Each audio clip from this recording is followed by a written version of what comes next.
जिन प्रश्नों के उत्तर हैं वो कोई कीमत के ही नहीं, वो प्रश्न दो कौड़ी के हैं जिनके उत्तर हैं। वही प्रश्न कीमती है जिनके कोई उत्तर नहीं, न हो सकते, क्योंकि वही तुम जीवन के तिलिस्म के करीब आते हो, जीवन के जादू को छूते हो। जीवन एक जादू है, एक तिलिस्म है। इसको जियो, इसको जानने की चेष्टा ही क्यों?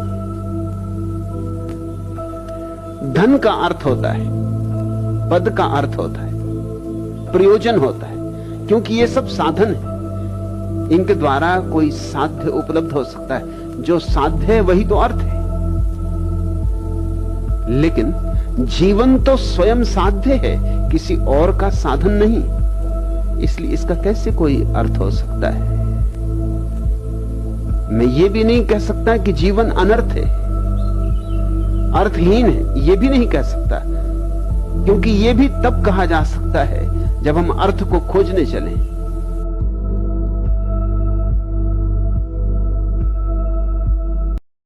दम मारो दम। इस देश में साधु और गांजा ना पिए तो साधु ही क्या, सधुकड़ा। साधु तो वही जो दिल भर के पिए। 90% साधु इस देश के गांजा, बांग, अफीम और न मालूम क्या क्या रासायनिक द्रव्यों में उलझे रहे, और तुम इन्हें साधु की तरह पूजते भी रहे। तुम्हारे साधुओं के अखाड़ों में हो क्या रहा है? मगर गांजा भांग पी के राम की धुन लगा दी उन्होंने, बस चित्त प्रसन्न हो गए। गांजे के नशे में बकवास चल रही, तुम समझ रहे हो राम की धुन लगी। खुद ही नहीं पीते, वो तो शिव जी तक को पिला रहे। भंगेड़ी गंजेड़ी उनकी जमाते, वो सोचते हैं कि शिव जी से चल रही है ये परंपरा, कोई नई थोड़ी। इसलिए बम भोले भोले का स्मरण करते, फिर दम लगती। मगर उनकी पूजा चल रही, तुम उनके पैरों पे गिर रहे हो। तुम कभी कुंभ के मेले में अपने साधुओं की जमातें तो जाके देखो, तुम्हें देश भर के और सब दादा इत्यादि छोटे मालूम पड़ेंगे। इन्हीं की जमात इकट्ठी हो जाती, तुम इसको साधुओं की जमात कहते हो। मनोवैज्ञानिक कहते हैं, बड़ी कीमत की बात कहते हैं, इस संदर्भ में भी जरूरी समझने जैसी। मनोवैज्ञानिक कहते हैं कि कोई भी पिता अपने बेटे से ऐसी बात कभी ना कहे जिसे वो पूरा न करवा सके। एक दफा हार गया कि फिर बेटे के मन में कभी प्रतिष्ठा बाप की नहीं रहेगी। जैसे समझ लें, आपका छोटा बच्चा आपके सामने बैठा रो रहा है और आप कहते रोना बंद कर, आपकी ताकत रोना बंद करवाना, और वो रोए चला जा रहा है और आप कह रहे हैं रोना बंद कर। आप ज्यादा ज्यादा मार सकते हैं, मारने से वो और रोएगा।